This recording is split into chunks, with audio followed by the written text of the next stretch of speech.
Aceh, tahun 2003. Setelah masa konflik mereda, banyak proyek pembangunan mulai digalakan di daerah-daerah terpencil. Jalan, jembatan, bahkan perumahan baru direncanakan untuk menghubungkan desa-desa yang sebelumnya terisolasi. Tapi, di balik gegap gempita pembangunan itu, ada cerita yang jarang mau diangkat ke permukaan. Cerita tentang kampung misterius di pedalaman yang konon menolak disentuh alat berat dan pekerja proyek. Pak Anton, seorang supir truk material dari Medan, masih ingat betul perjalanannya kala itu. Ia mendapat tugas mengantarkan semen dan besi ke sebuah desa kecil bernama Blang Ujong. Nama desa itu bahkan nyaris tak tercatat di peta resmi pemerintah. Katanya mau dibuat jembatan di sana, ujar mandor proyek saat itu. Anton, yang sudah terbiasa masuk ke pelosok, tak pernah merasa khawatir. Hingga malam pertama ia menginap di desa itu. Blang Ujong terlihat seperti kampung pada umumnya. Rumah-rumah kayu, suara jangkrik, dan penduduk yang sederhana. Tapi Anton merasakan ada sesuatu yang ganjil. Penduduk jarang berbicara langsung kepada orang luar. Tatapan mata mereka kosong, seperti menyimpan sesuatu yang berat. Malam hari, desa terasa sangat sunyi. Bahkan anjing pun jarang menggonggong. Saat ia duduk di warung kopi kecil dekat balai desa, seorang lelaki tua mendekatinya. "Hati-hati kalau malam, nak," bisik orang tua itu. Anton hanya mengangguk, mengira itu sekadar nasihat orang tua. Tapi kata-kata itu baru ia pahami kemudian. Sekitar pukul 11 malam, Anton yang beristirahat di rumah kontrakan pekerja mendengar suara gaduh dari arah hutan. Seperti suara orang berteriak, tapi parau, seolah tercekik. Pekerja lain yang mendengar pura-pura tidur, tidak ada yang berani keluar. Rasa penasaran membuat Anton membuka jendela perlahan. Di bawah sinar bulan yang pucat, ia melihat beberapa orang berjalan membawa obor menuju tengah hutan. Mereka bukan pekerja proyek, melainkan warga desa. Anehnya, di antara mereka ada seorang perempuan muda yang kedua tangannya terikat. Wajahnya pucat pasi, matanya mencarkan ketakutan. Anton jelas mendengar isak tangisnya. Anton tercekat. Ia ingin membangunkan rekan-rekannya, tapi bibirnya terasa terkunci. Keringat dingin bercucuran ketika ia melihat salah satu warga menoleh ke arah jendela tempat ia mengintip. Matanya merah, dan mulutnya komat kamit empah melafalkan apa. Keesokan harinya, Anton mencoba menanyakan hal itu kepada seorang pekerja lokal bernama Rahmat. Tapi Rahmat hanya menepuk pundaknya, lalu berbisik lirih. "Jangan ikut campur, Bang. Itu bukan urusan kita. Kalau bang sayang nyawa, anggap saja tidak pernah lihat apa-apa." Anton makin curiga. Ia mulai merasa bahwa pembangunan jalan di desa itu punya harga yang tak masuk akal. Malam berikutnya, rasa penasaran mengalahkan rasa takut. Ia kembali mengintip ke arah hutan. Dan kali ini ia melihat lebih jelas. Sebuah lubang besar di tanah dengan sesajen darah ayam dan kepala kambing. Namun, sosok perempuan yang kemarin ia lihat sudah tidak ada. Malam ketiga menjadi puncaknya. Ketika Anton hendak mengambil air di belakang rumah, ia melihat bayangan perempuan berdiri kaku di dekat sumur. Rambutnya panjang menutupi wajah, tubuhnya basah kuyup seperti habis diguyur hujan, padahal langit cerah. Saat ia mendekat dengan langkah gemetar, perempuan itu perlahan mengedah. Wajahnya bukan lagi wajah manusia normal. Kulitnya pucat kehijauan, lehernya penuh bekas sayatan, dan kepalanya hampir tergantung seolah-olah hampir putus. Anton mundur terhuyung, tetapi suara lirih perempuan itu menghantam telinganya. "Cari kepalaku." Itulah awal mula kisah kampung misterius Aceh yang hingga kini masih jadi bisikan di kalangan pekerja proyek. Dan Pak Anton, saksi yang melihat langsung, tak pernah bisa melupakan malam itu. Sejak malam ia pingsan di belakang rumah, Pak Anton sering dihantui mimpi buruk. Setiap kali terpejam, wajah perempuan berleher hampir putus itu muncul, merintih, meminta kepalanya dikembalikan. Cari kepalaku, jangan biarkan aku berkeliaran. Suara itu membuat Anton terbangun dengan napas terengah, keringat dingin membasahi tubuhnya. Rahmat, si pekerja lokal, menyadari ada yang tidak beres dengan Anton. Suatu siang ia mendekat, mengajak bicara di tepi sawah, jauh dari telinga warga. Dengan suara lirih, Rahmat akhirnya buka mulut. "Bang, desa ini bukan tempat biasa. Warga sini sudah terikat dengan perjanjian lama. Setiap kali ada pembangunan besar, harus ada tumbal manusia. Dan tumbalnya selalu perempuan muda." Anton membelalak. Ia kira Rahmat bercanda, tapi tatapan mata Rahmat penuh rasa takut. Seolah setiap kata yang keluar bisa membuat nyawanya melayang. Menurut cerita Rahmat, proyek jembatan yang hendak dibangun di Blang Ujong sudah beberapa kali tertunda. Setiap kali alat berat datang, selalu saja terjadi kecelakaan aneh. Pekerja tertimpa tiang pancang, mesin meledak, bahkan ada sopir truk yang hilang tanpa jejak. Warga percaya itu ulah penunggu sungai, makhluk gaib yang menolak pembangunan. Untuk menenangkan makhluk itu, kepala desa bekerja sama dengan dukun tua. Mereka mengadakan ritual tumbal. Perempuan muda dipilih, biasanya pendatang atau orang dari desa tetangga yang dianggap tidak punya keluarga kuat. Tubuhnya dikubur di tepi sungai, sementara kepalanya dipisahkan dan dijadikan persembahan. Kalau Bang lihat perempuan itu, berarti arwahnya belum tenang. Kepalanya tidak pernah ditemukan. Mungkin itu sebabnya ia gentayangan. Anton terdiam. Logikanya menolak, tapi hatinya percaya. Ingatan wajah perempuan dengan leher hampir putus itu terlalu nyata untuk dianggap halusinasi. Beberapa hari kemudian, warga kembali menggelar ritual. Anton yang masih dihantui rasa penasaran, nekat mengikuti dari kejauhan. Dengan langkah hati-hati, ia menyusuri jalur setapak menuju sungai. Dari balik semak, ia melihat obor menyala. Suara gamelan kuno dipukul perlahan dan doa-doa dilantunkan dalam bahasa Aceh yang kaku. Di tengah lingkaran, seorang gadis muda menangis, tubuhnya diikat dengan kain putih. Wajahnya pasrah, seperti sudah tahu ajal menjemput. Anton hampir berteriak, tetapi suara tertahannya membeku ketika seorang lelaki berkerudung hitam menghunus parang besar. Dalam sekejap, teriakan gadis itu lenyap, hanya tersisa bunyi cipratan darah. Anton terhuyung, hampir muntah. Ia menutup mulut agar tidak bersuara. Di balik dedaunan, matanya terpaku pada adegan mengerikan itu.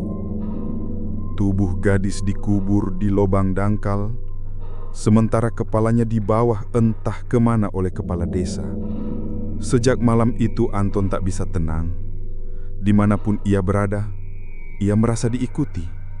Bayangan perempuan berambut panjang sering dilihat di sudut matanya. Pernah suatu malam ia terbangun karena mendengar ketukan di pintu. Saat dibuka, tidak ada siapa-siapa.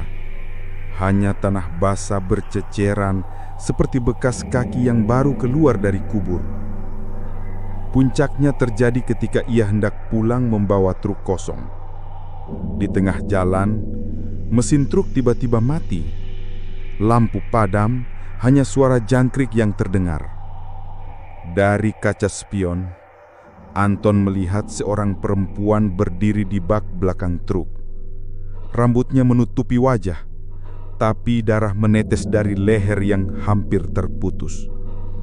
Anton panik, berusaha menstarter mesin, tapi mesin hanya meraung. Sosok itu perlahan maju, lalu menempelkan wajahnya di kaca samping. Dengan suara serak, ia berbisik, Cari kepalaku. Anton berteriak sekencang-kencangnya. hingga pingsan di kursi sopir. Ketika ia tersadar, hari sudah siang. Warga menemukan truknya berhenti di tepi jalan, sementara Anton tergolek pucat. Ia langsung dipulangkan dengan alasan sakit. Tapi cerita yang ia sampaikan kepada Mandor dan rekan-rekannya membuat semua orang bungkam. Tidak ada yang berani membicarakan lebih jauh lagi. Namun sejak saat itu, kabar tentang wanita tumbal proyek Blang Ujong mulai beredar di kalangan sopir dan pekerja. Sosok tanpa kepala sering menampakkan diri di jalan proyek Blang Ujong, terutama kepada pendatang.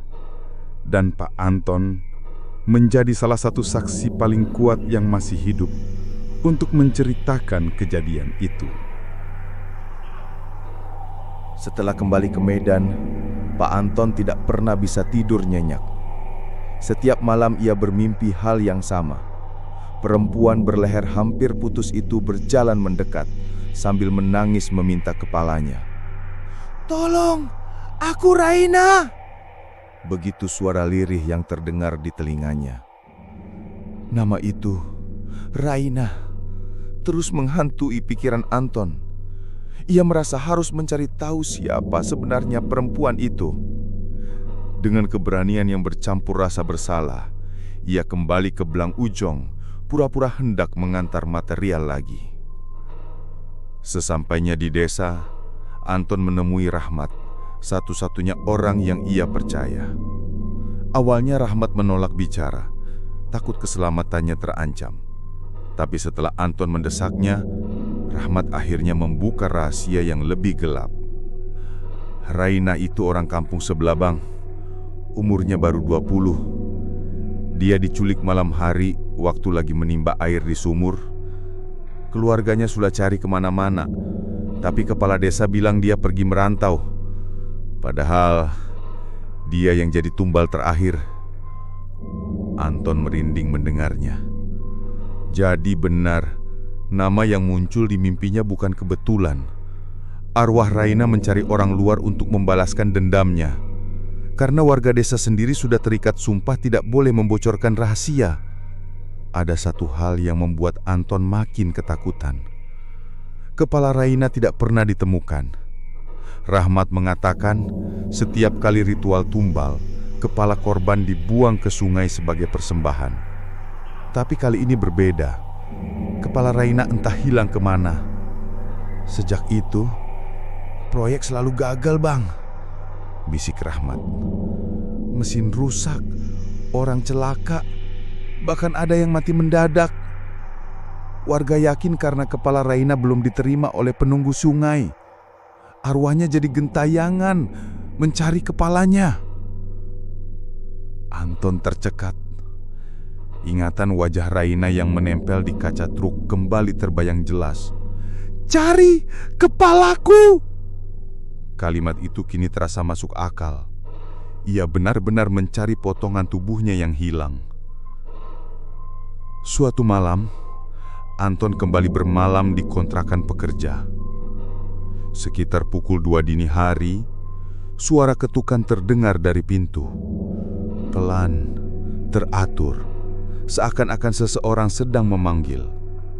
Tok, tok, tok. Anton yang sudah dicekam rasa takut hanya bisa memandangi pintu kayu itu. Pekerja lain sudah terlelap, tidak ada yang bangun. Ketukan semakin keras. Dengan tangan gemetar, Anton membuka pintu. Kosong. Hanya angin malam yang dingin menyapu wajahnya. Tapi ketika ia menunduk, Anton melihat tanah basah berceceran dan jejak kaki kecil penuh lumpur mengarah ke dalam rumah. Jejak itu berhenti tepat di bawah ranjang tempat Anton tidur. Dengan jantung nyaris meledak, Anton memberanikan diri mengintip ke kolong ranjang. Dan di sanalah sepasang mata pucat menatap dia, disertai suara lirih yang hampir tak terdengar. "Di sungai, cari kepalaku!" Anton terjerembab ke belakang. Tubuhnya gemetar hebat. Tapi ketika ia menoleh lagi, sosok itu sudah lenyap. hanya jejak lumpur yang masih tersisa. Kecurigaan pada kepala desa. Sejak kejadian itu, Anton yakin kepala Raina tidak dibuang ke sungai, melainkan disembunyikan oleh seseorang, mungkin kepala desa sendiri. Rahmat pun mengaku ada desas-desus bahwa kepala Raina dipakai untuk ilmu hitam, semacam jimat agar proyek bisa berjalan tanpa hambatan. Kalau benar begitu, Bang, arwahnya tidak akan pernah tenang, ucap Rahmat. Dia akan terus muncul sampai kepalanya ditemukan. Anton tercekat. Ingatan wajah Raina yang menempel di kaca truk kembali terbayang jelas. "Cari kepalaku!" Kalimat itu kini terasa masuk akal. Ia benar-benar mencari potongan tubuhnya yang hilang.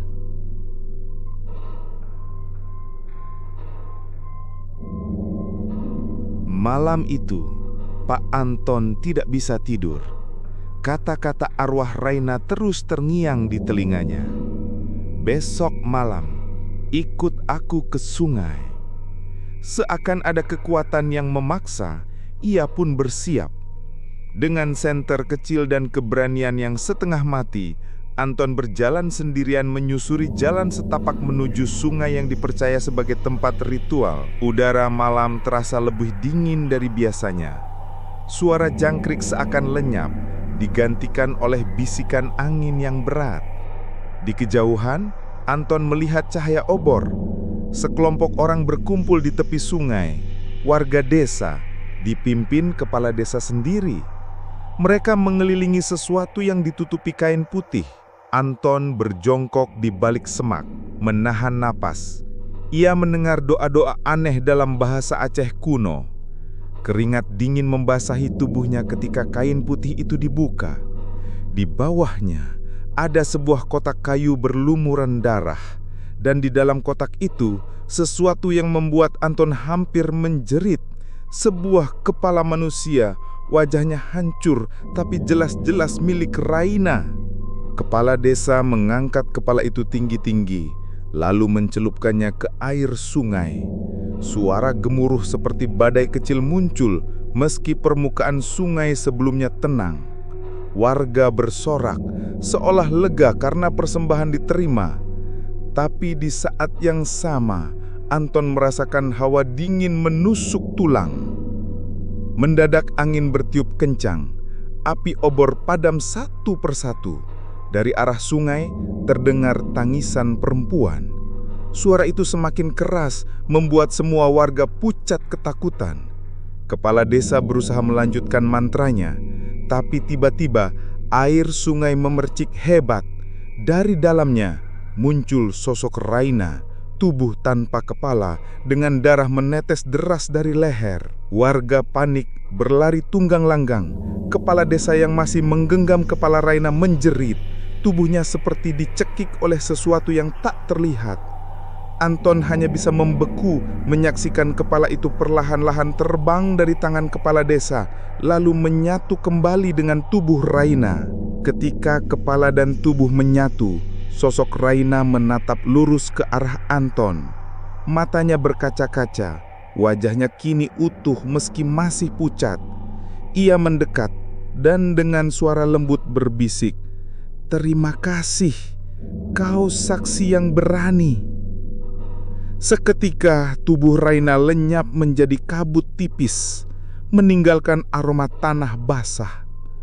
Suasana kembali sunyi, hanya suara air sungai yang mengalir seperti biasa. Kepala desa ditemukan keesokan harinya di tepi sungai, tewas dengan wajah penuh ketakutan. Tak ada seorang pun warga berani menjelaskan apa yang terjadi. Sejak malam itu, proyek pembangunan di Blang Ujung benar-benar dihentikan. Alat berat ditarik keluar dan desa itu kembali terisolasi seolah tak pernah ada rencana pembangunan di sana. Pak Anton akhirnya pulang ke Medan, tapi pengalaman itu membekas selamanya. Ia sering bercerita kepada rekan supir dan keluarga bahwa ada kampung misterius di Aceh yang menolak pembangunan dengan cara mengerikan. Kalau lewat Blang Ujung, jangan berhenti sembarangan, karena di sana ada arwah perempuan yang dulu dijadikan tumbal proyek. Namanya Raina. Dia masih menunggu orang-orang berani untuk menyebarkan kebenaran. Hingga kini, kampung Blang Ujung nyaris tidak pernah disebut di peta resmi. Seperti dihapus dari catatan, tapi kisahnya tetap hidup dari mulut ke mulut. Dan Pak Anton menjadi saksi nyata, orang yang melihat langsung bagaimana tumbal manusia benar-benar terjadi demi proyek pembangunan. Cerita tentang wanita tumbal proyek di kampung misterius Aceh ini adalah pengingat bahwa tidak semua pembangunan bisa dilakukan dengan memaksa.